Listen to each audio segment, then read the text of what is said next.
The history of the Peloponnesian War is a historical account of the Peloponnesian War, which was fought between the Peloponnesian League and the Delian League. It was written by Thucydides, an Athenian historian who also happened to serve as an Athenian general during the war. His account of the conflict is widely considered to be a classic and regarded as one of the earliest scholarly works of history. The history is divided into 8 books. Analyses of the history generally occur in one of 2 camps. On the one hand, some scholars view the work as an objective and scientific piece of history. The judgment of J.B. Berry reflects his traditional interpretation of the work. The history is severe in its detachment, written from a purely intellectual point of view, unencumbered with platitudes and moral judgments. Cold and critical, on the other hand, in keeping with more recent interpretations that are associated with reader response criticism. The history can be read as a piece of literature rather than an objective record of the historical events. This view is embodied in the words of W. R. Connor, who describes Thucydides as an artist who responds to, selects and skillfully arranges his material,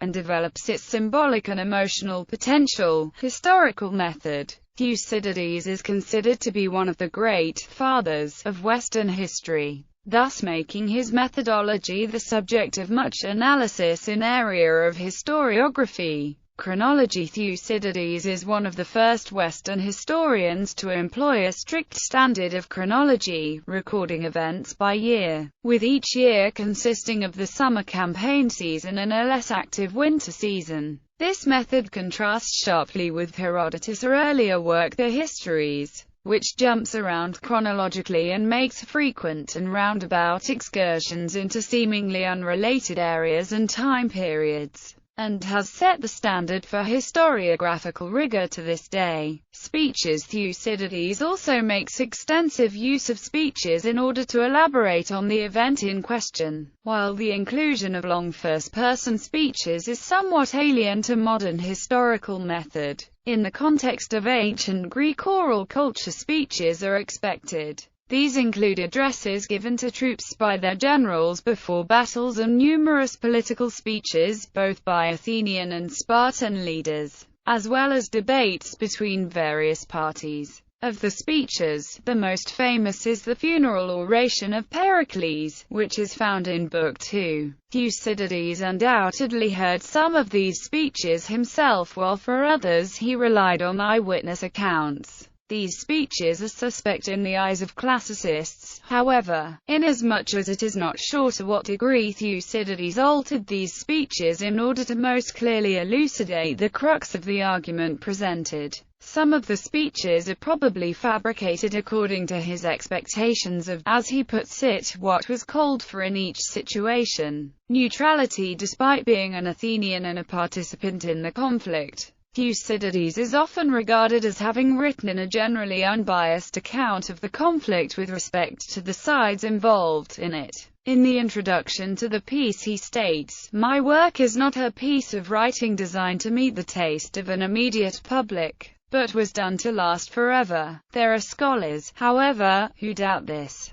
Ernst Badian, for example, has argued that Thucydides has a strong pro-Athenian bias. In keeping with this sort of doubt, other scholars claim that Thucydides had an ulterior motive in his histories, specifically to create an epic comparable to those of the past such as the works of Homer, and that this led him to create a non-objective dualism favoring the Athenians. The work does display a clear bias against certain people involved in the conflict, such as Cleon. Role of religion. The gods play no active role in Thucydides' work. This is very different from Herodotus, who frequently mentions the role of the gods, as well as a nearly ubiquitous divine presence in the centuries earlier poems of Homer. Instead, Thucydides regards history as being caused by the choices and actions of human beings. Despite the absence of actions of the gods, religion and piety play critical roles in the actions of the Spartans, and to a lesser degree, the Athenians. Thus natural occurrences such as earthquake and eclipses were viewed as religiously significant. It has been further argued that Thucydides attributes the existence of the gods entirely to the needs of political life. The gods are portrayed as existing only in the minds of men. Religion as such reveals itself in the history to be not simply one type of social behavior among others, but what permeates the whole of social existence, permitting the emergence of justice. Rationalization of myth. Despite the absence of the gods from Thucydides' work, he still draws heavily from the Greek mythos, especially from Homer, whose works are prominent in Greek mythology. Thucydides references Homer frequently as a source of information, but always adds a distancing clause, such as, "Homer shows this, if that is sufficient evidence," and, assuming we should trust Homer's poetry in this case too. However, despite Thucydides' lack of trust in information that was not experienced firsthand, such as Homer's, he does use the poet's epics to infer facts about the Trojan War. For instance, while Thucydides considered the number of over 1,000 Greek ships sent to Troy to be a poetic exaggeration, he uses Homer's catalogue of ships to determine the approximate number of Greek soldiers who were present. Later, Thucydides claims that since Homer never makes reference to a united Greek state, the pre-Hellenic nations must have been so disjointed that they could not organize properly to launch an effective campaign. In fact,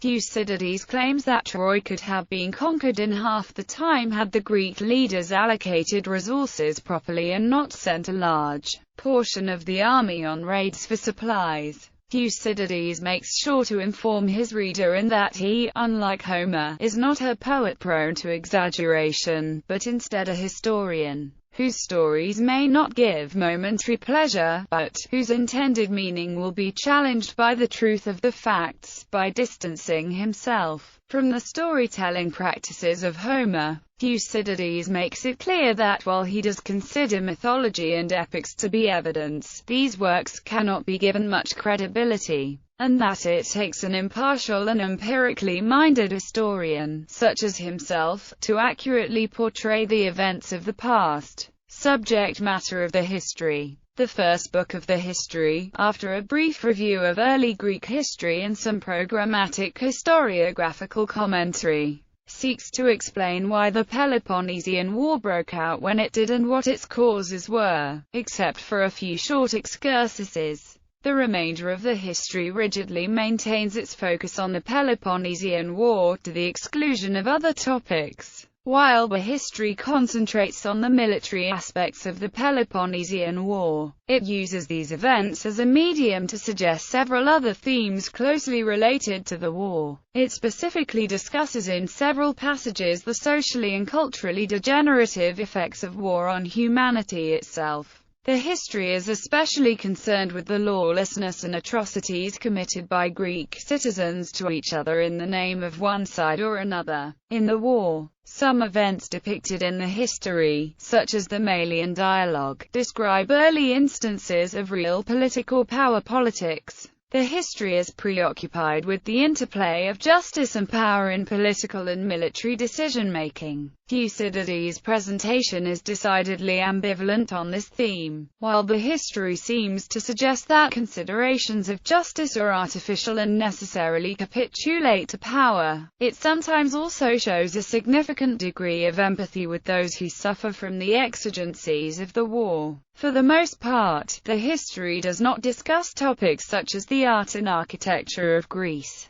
Military technology. The history emphasizes the development of military technologies. In several passages, Thucydides describes in detail various innovations in the conduct of siege works or naval warfare. The history places great importance upon naval supremacy, arguing that a modern empire is impossible without a strong navy. He states that this is the result of the development of piracy and coastal settlements in earlier Greece. Important in this regard was the development, at the beginning of the classical period, of the trireme, the supreme naval ship for the next several hundred years. In his emphasis on sea power, Thucydides resembles the modern naval theorist Alfred Thayer Mahan, whose influential work The Influence of Sea Power upon History helped set in motion the naval arms race prior to World War I. Empire. The history explains that the primary cause of the Peloponnesian War was the growth in power of Athens, and the alarm which this inspired in Sparta. Thucydides traces the development of Athenian power through the growth of the Athenian Empire in the years 479 BC to 432 BC in Book 1 of the History. The legitimacy of the empire is explored in several passages, notably in the speech at 1.73-78. Where an anonymous Athenian legation defends the empire on the grounds that it was freely given to the Athenians and not taken by force. The subsequent expansion of the empire is defended by these Athenians. The nature of the case first compelled us to advance our empire to its present height, fear being our principal motive, though honor and interest came afterward. The Athenians also argue that we have done nothing extraordinary, nothing contrary to human nature in accepting an empire when it was offered to us and then in refusing to give it up. They claim that anyone in their position would act in the same fashion. The Spartans represent a more traditional, circumspect, and less expansive power. Indeed, the Athenians are nearly destroyed by their greatest act of imperial overreach, the Sicilian expedition, described in Books 6 and 7 of the History. Earth Science. Thucydides correlates, in his description of the 426 BC Malian Gulf tsunami, for the first time in the history of natural science, quakes and waves in terms of cause and effect. Some difficulties of interpretation. Thucydides' history is extraordinarily dense and complex. His particular ancient Greek prose is also very challenging, grammatically, syntactically, and semantically. This has resulted in much scholarly disagreement on a cluster of issues of interpretation, as is common among much ancient Greek language. Strata of composition. It is commonly thought that Thucydides died while still working on the history, since it ends in mid-sentence and only goes up to 410 BC, leaving 6 years of war uncovered. Furthermore, there is a great deal of uncertainty whether he intended to revise the sections he had already written, since there appear to be some contradictions between certain passages in the history. It has been proposed that the conflicting passages were written at different times and that Thucydides' opinion on the conflicting matter had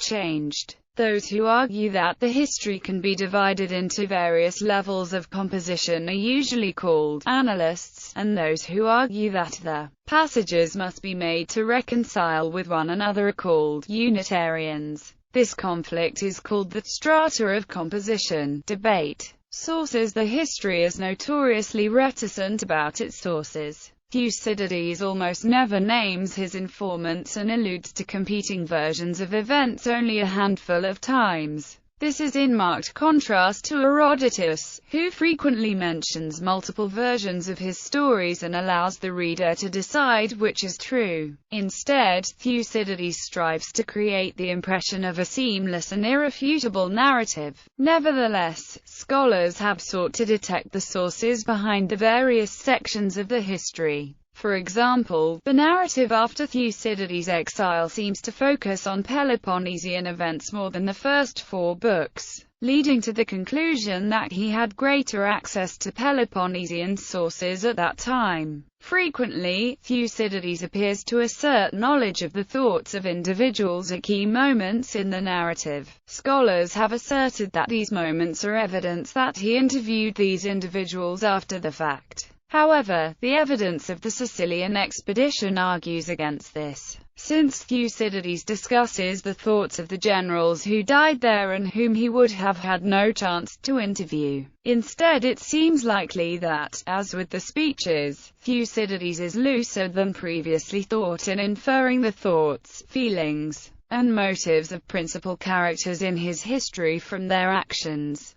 as well as his own sense of what would be appropriate or likely in such a situation. Influence. Thucydides' history has been enormously influential in both ancient and modern historiography. It was embraced by the author's contemporaries and immediate successors with enthusiasm. Indeed, many authors sought to complete the unfinished history. For example, Xenophon wrote his Hellenica as a continuation of Thucydides' work, beginning at the exact moment that Thucydides' history leaves off. His work, however, is generally considered inferior in style and accuracy compared with Thucydides'. In later antiquity, Thucydides' reputation suffered somewhat, with critics such as Dionysius of Halicarnassus rejecting the history as turgid and excessively austere. Lucian also parodies it in his satire The True Histories. Woodrow Wilson read the history on his voyage across the Atlantic to the Versailles Peace Conference.